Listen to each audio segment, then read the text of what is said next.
అందరికీ నమస్తే। మీకు ఈ కంటెంట్ నచ్చితే లైక్ చేసి సబ్స్క్రైబ్ చేసుకొని షేర్ చేయగలరు।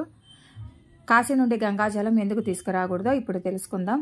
స్కంద పురాణం ప్రకారం కాశ్యం మరణం ముక్తి అని ఒక సామెత ఉంది। దీని అర్థం కాశీలో మరణం మోక్షానికి ద్వారం। కాశీని మోక్ష నగరం అని పిలుస్తారు। ప్రతిరోజు వందలాది మంది మృతుల ఎముకలు బూడిదను గంగానదిలో నిమజ్జనం చేస్తారు।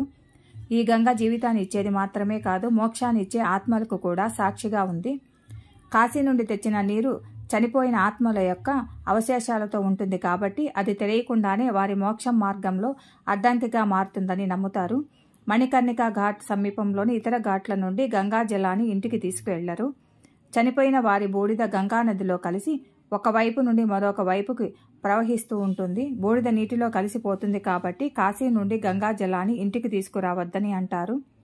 హరిద్వార్, ఋషికేశ్, గంగోత్రి నుండి తీసుకువచ్చిన గంగ పాపాలను కడిగివేసి ఆత్మను శుద్ధి చేస్తుందని నమ్ముతారు।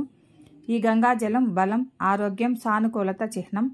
కానీ కాశీ నుండి మాత్రం గంగాజలం ఈ కారణాల వల్ల ఇంటికి తీసుకుపోకూడదు।